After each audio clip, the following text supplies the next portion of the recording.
با درود خدمت شما عزیز دلم. عزیزم در خدمت هستم با یک انرژی خوانی دیگه از سری انرژی خوانی های فال تاروت آدم و حوا.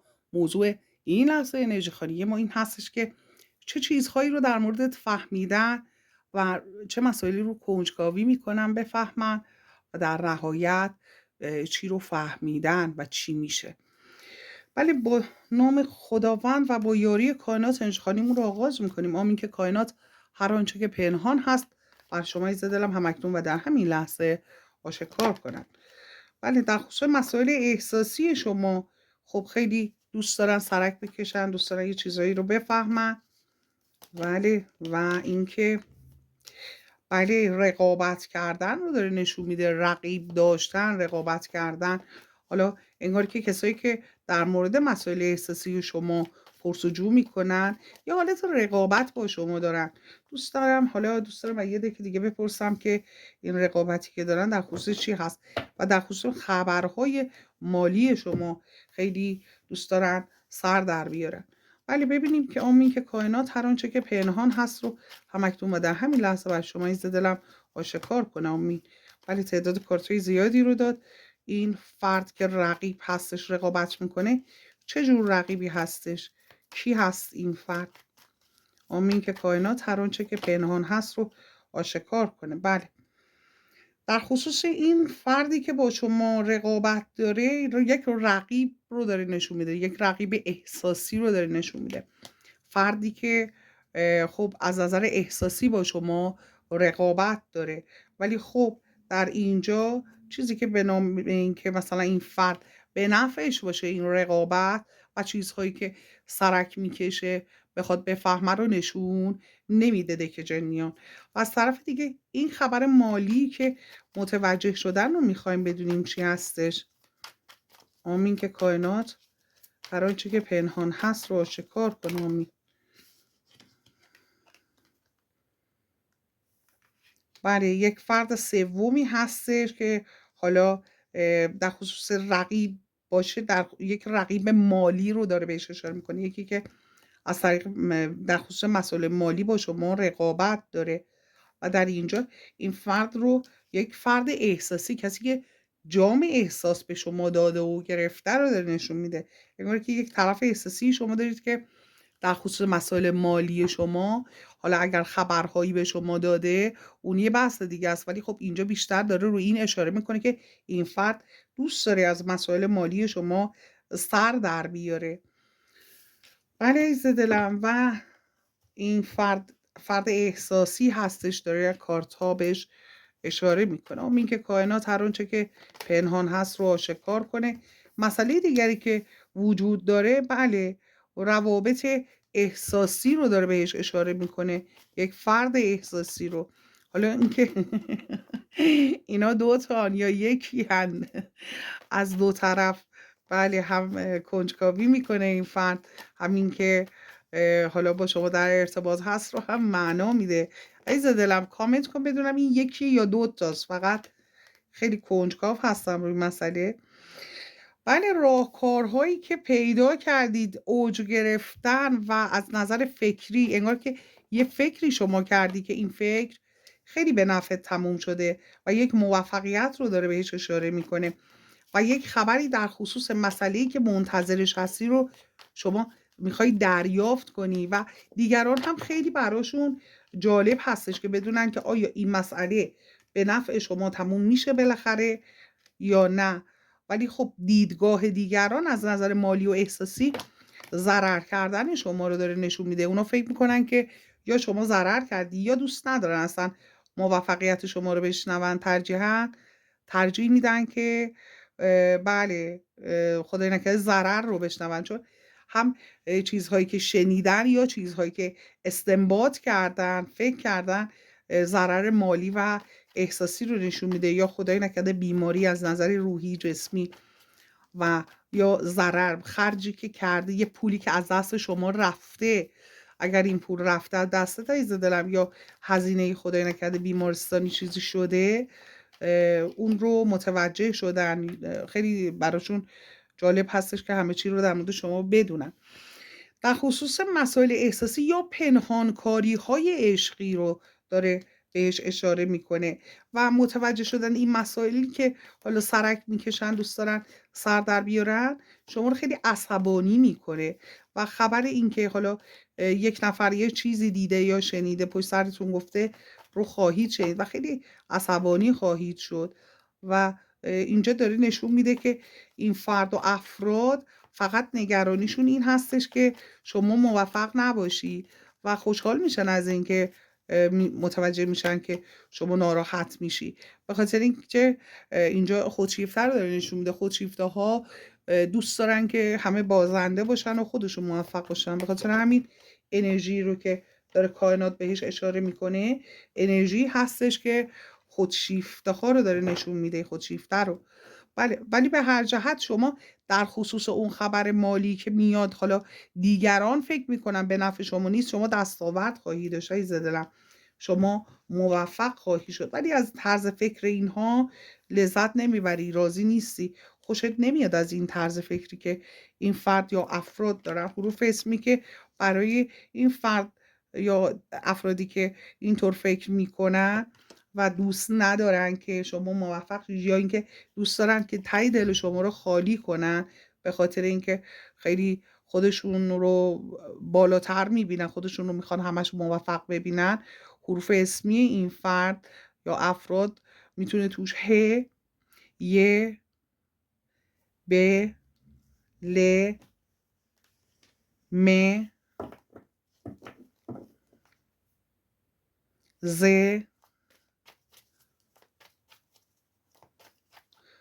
آ و د باشه. تو حروف اسمی و فامیلی این فرد یا افراد حتی ممکنه حرف ای هم موجود باشه. ولی بریم جلوتر ببینیم دیگه چه مسائلی رو کائنات میخواد آشکار کنه. چیزی که داره در اینجا بهش اشاره میکنه، بله، موفقیت شما رو داره نشون میده. شما موفق میشید ولی این فرد و افراد دوباره روبروی شما وای نیستن، شمشیرشون از رو میکشن. حالا اینکه موفقیت شما به ضرر اونها هست یا اینکه نه، اصلا این یه نوع بیماری هستش که بالاتر از خودشون رو نمیتونن ببینن. به هر جهت شرایط مالی و خانوادگی خوب رو برای شما نشون میده و اون رو هم میدونن که شما فردی هستی که بالاخره موفق میشی. یکم استرس استراب داری و شروع کردی به خودسازی، شما داری روی انرژی های خودت کار میکنی. حالا این که شما روی انرژیات کار میکنی بسته به دینت، کیشت، آیینت، اعتقاداتت یک راهی رو برای خود در نظر داری. به طور مثال یه نفر دلش میگیره میره حالا یک تربه امامزاده، بله ببخشید حالا کلمه ترکیشو گفتم، برای امامزاده میره، یه نفر میبینی دلش میگیره نماز میخونه، یه نفر میبینی مدیتیشن میکنه، یه نفر میبینی که به یه نفر خوبی نیکی میکنه، نظر و نیاز میکنه. حالا شما وصل هستی، هرچی که هسته شما به اون چه که اعتقاد داری اعتقادت کامل هستش و به یه جا وصل هستی، شما داره اینجا نشون میده و اون استرس و استراب و نگرانی ها، مشکلاتت، حالا خدای نکرده اگر شکست های چیزی بوده، اینها همه جارو میشه، از زندگی شما میره و این خیلی برای اونها عجیب هستش. دقیقا لحظه ای که شما به مو میرسی پاره نمیشی و این خیلی برای این فرد یا افراد عجیب هستش. انتظار کشیدن شما انتظار یک فرصتی رو داری میکشی در خصوص مسائل خانوادگی، حالا یک جواب دریافت کردن، یک چیزی رو میخوای شما بدونی و عاقبت یه چیزی رو میخوای متوجه شی. خیلی در مورد این صحبت میکنم. ببین عزیز دلم، موضوعی که عرض کردم خدمتتون، یک رقیب احساسی میتونه حتی این فرد هم خون هم باشه، ولی در نهایت و در کل ببخشید در کل داره نشون میده که یک رقیب وجود داره. این رقیبم همه شما رو دودل میکنه در خصوص مسائل احساسی و در اینجا به مسئله‌ای که داره اشاره میکنه دستاوردها هستش. اون محبتی که کردی، اون کمکی که کردی، اون خوبیایی که کردی، انگار به جای اینکه برای شما روا بدونن برای دیگران بیشتر روا میدونن و شما اون چیزی رو که حقت هستش رو دریافت نکردی توی روابط و ارتباطاتت با این افراد. حتی مسئله دیگری که کائنات داره بهش اشاره میکنه تلاش های مالی شما هست که سعی میکنن سر در بیارن ازش، ولی خب حرفای ضد و نقیض رو اینها میشینن با هم صحبت میکنن، یا اگر هم یک فرد هستش توی ذهنش همش امواج مثبت و منفی با هم آمیخته هستش. بروبیاهای ذهنی رو در خصوص این افراد نشون میده. انگار یه نفر خوبی میگه، یه نفر بدی میگه، یه نفر خوب قضیه رو نگاه میکنه، یه نفر بد قضیه رو نگاه میکنه. به این شکل هستش چیزی که داره نشون میده. و در نهایت اینجا دوی شمشیر رو انگار که یک ضدیت وجود داره. اصلا موفقیت شما انگار خاری تو چشم بعضی ها هستش، نمیتونن ببینن و نمیتونن تحملش کنن و ترجیح میدن که در مورد مسائلی صحبت کنن که خدای نکرده توش شکست باشه در خصوص شما، تا دلشون یه جورایی خنک بشه و حالا اون چیزایی که میشنون یا متوجه میشن رو از روی حسودی با هم در میون میذارن.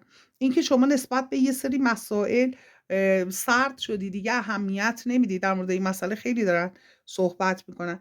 و اینکه تعادل رو به زندگیت خودت برگردوندی، یه تلاش هایی کردی که یک موفقیت هایی رو کسب کردی، یا یه سری مسائل که اصلا ذهنتو به هم میریخته رو خیلی راحت گذاشتی کنار و راه ها رو برای خودت باز کردی، موفقیت ها رو برای خودت نزدیک کردی و به سمت موفقیتت و هدفت داری پیش میری. با یه نفر قهر هستی عزیز دلم، اینم فهمیدن در موردش دارن صحبت میکنن که شما به یه نفر قهر هستی یا رابطت اونطور که باید باشه نیستش و مسائل منفی. حالا اگر انرژی های منفی توی زندگی شما هست یا مسائل منفی یا وجود رقیبان، در مورد اینها هم صحبت میکنن که حالا یه کارایی خیلی خوب پیش میرفته یه دفعه استاپ کرده یا خیلی آهسته پیش میره، انرژی های منفی روی زندگی تاثیر گذاشته، در این خصوص هم صحبت میکنن.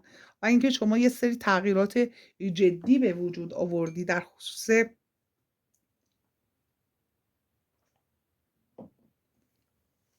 عزیز دارم، در خصوص مسائل زندگی یه سری تغییرات جدی که به وجود آوردی، در خصوص اون تغییرات هم صحبت میکنن.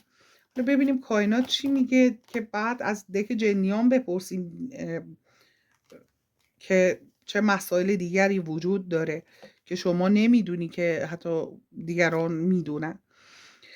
ولی مسئله که هستش یک جام احساسی که به سمت شما هست و یه نفر که از شما خوشش میاد، دوست داره شما رو، متوجه شدن، حدس زدن، هر چی که هستش. و در اینجا ببینید یه بار سنگینی که شما بلند کردی، توانایی های شما رو، راه هایی که بسته هست بر شما و مسئله‌ای که خیلی شما رو خشمگین کرده، ناراحت کرده و باعث شده شما روبروی فرد یا افرادی بیستی و اینکه همش میگن که خدام چقدر دوستش داره، چقدر هم شانس داره و از این حرفا. ولی ببینیم که دیگه چه مسائلی رو متوجه شدن و چه تأثیری میتونه تو زندگی شما داشته باشه.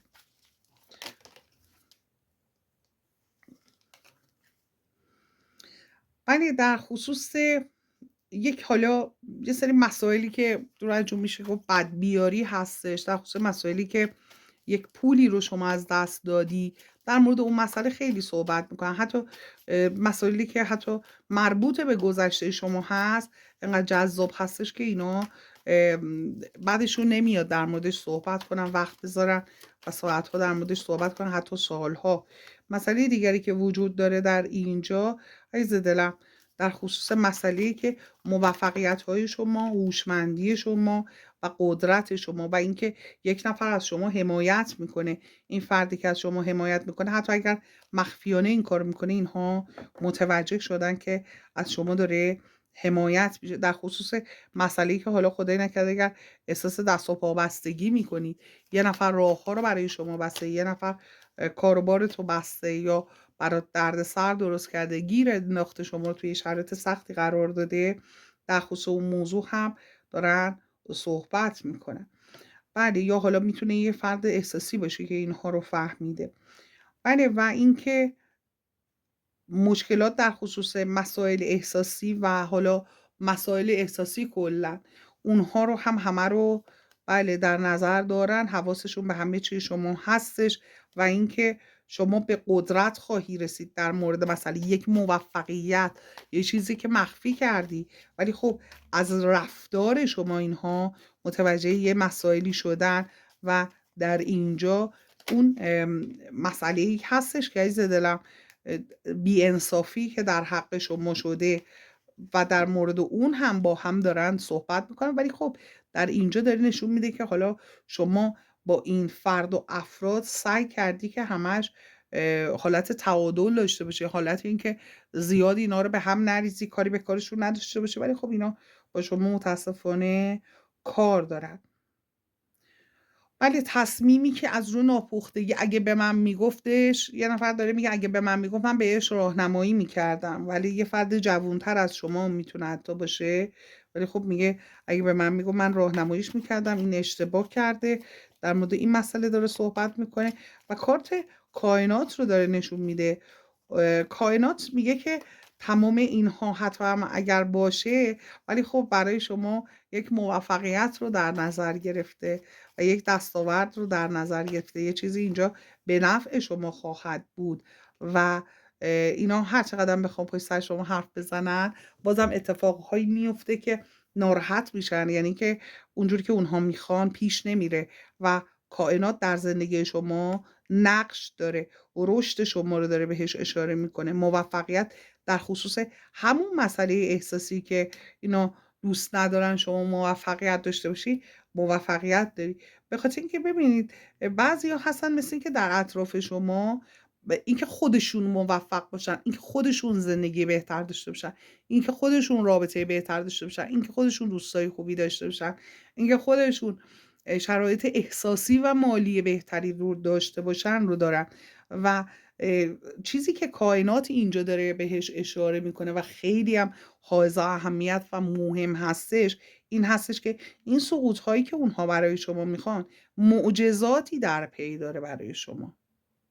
یعنی اینها چون شما روی فرکانست داری کار میکنی، روی انرژیات داری کار میکنی، حالا این انرژی کار کردن بسته به این که شما هدفمند حرکت کنید، میتونه باشه مثبت اندیش باشید، میتونه باشه در حال دعا کردن باشید، میتونه باشه مدیتیشن میکنید، یوگا میکنید، میتونه هر کدوم از اینها باشه، ذهنتون پاک و پاکیزه باشه، سرتون به کار خودتون باشه، اینا همه انرژی های مثبتی هستش که شما میفرستید برای رسیدن به اهدافتون و کائنات داره میگه که معجزه‌ای در راه هست در زندگی شما، معجزه در راه هستش. بله و اینجا موفقیت رو پس از اون معجزه موفقیت هایی رو داره نشون میده، مخصوصا در مورد کسایی که یا مسائلی که اگر شما خیانت مالی، احساسی یا چیزی دیده باشی، بیوفایی دیده باشی، در اون خصوص ها جنیان میگن که شما یه موفقیتی کسب میکنی، معجزه بزرگی در زندگی شما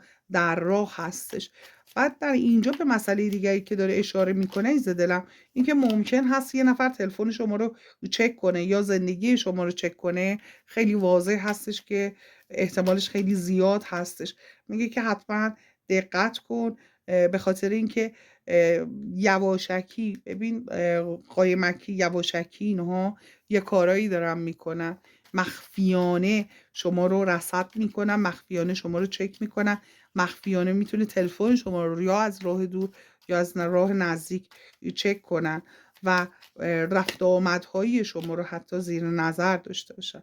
ستاره رو داره بهش اشاره میکنه، میگه شما فرد خوششانسی هستید و اینها موفق نخواهند شد، ولی خب داره میگه افکار شیطانی اینها جنیان، داره میگه افکارشون شیطانی هست، انرژی های منفی میفرستن که خدای نکرده شما رو گیر بندازن یا بین شما و طرف احساسیت اختلاف به وجود بیارن یا بین شما و کسایی که باشون صمیمی هستید. بنابراین میگه خیلی دقت کنید، اینها از یه چیزایی میخوان از شما سر در بیارن که مشکل براتون به وجود بیارن تو مسائل احساسیتون یا در خصوص جایگاه اجتماعی و جایگاه خانوادگی و مالیتون. بله بنابراین دقت کردن رو خیلی داره بهش اشاره میکنه، ولی در نهایت باز هم داره به 10 سکه اشاره میکنه، شرایط مالی و شرایط احساسی بسیار بسیار خوب و اینا وقتی که میشنون حالا یه چیزهایی رو پیش خودشون سعی میکنن بهش پر و بال بدن که حالا انگار که یه پازلی هست، یه تیکه هاش نیست. زندگی شما برای این فرد یا افراد این حالت رو داره. اون جاهایی که پازل خالی میمونه خودشون یه چیزایی اون جاها پر میکنن که این مسائل باعث میشه شما ناراحت شی، احساس میکنی که دارن در حق شما پشت سر شما بدگویی میکنن، نمیتونن نگاه شما به موضوع نگاه نمیکنن و دزدی رو داره نشون میده. اطلاعاتی که از زندگی شما میدوزن، یا مالتون هست حالا یا آبروتون هست، هرچی که هست شما رو خیلی ناراحت میکنه. ولی کائنات و این از طریق این دک جنیان داره به مسئله‌ای که اشاره میکنه. دیدین دیگه اینجا معجزه رو گفت، اینجا شرایط خوب زندگی رو گفت. اینکه اونها چی میخوان مهم نیستش. کائنات داره میگه که این مهم هستش که شما از نظر احساسی و نظر مالی در شرایط خوبی قرار خواهید گرفت. یک بانو هست که از شما در برابر این افراد محافظت میکنه و به نفع شما صحبت میکنه. یک فردی رو داره نشون میده که تمام تلاشش رو میکنه تا اون نظرات بدون منطق خودش رو به کرسی بشونه و خود رو ذهن شما راه بره، ولی خب هیچ راهی براش وجود نداره، چون خودش توی زندگیش به تازگی مشکلات بسیار بسیار بزرگی به وجود اومده و شرایط بسیار تلخ و ناراحت کننده ای رو داره این فرد. بله، چیزایی که برای شما میخوان برای خودشون به وجود میارن. مکر و مکر الله، الله خیر الماکرین. بله عزیز دلم، کامنت کن این آیه بسیار زیبا رو. دوست دارم عزیز دلم. معجزه در راه هست، یک عشق بزرگ در راه هست، مسائل مالی و خانوادگی ایدئالی در راه هستش، اتفاقهای خوب و خوب و خوب و خوب. بذار بشینم بگم چه اهمیتی میتونه داشته باشه وقتی شما انقدر مهم هستید که ساعتها میتونن وقت بذارن برای اینکه شما رو آنالایز کنن. این ارزش شما رو نشون میده. دوستت دارم عزیز دلم. چون تا این لحظه لایک سابسکرایب نکردی، لطفا لایک کن، سابسکرایب کن، از چنل خودت حمایت کن عزیز دلم. در نور باشی، شب و روز بر شما عزیز دلم به خیر و خوشی باشه. اشتراک گذاری کن. دوستت دارم.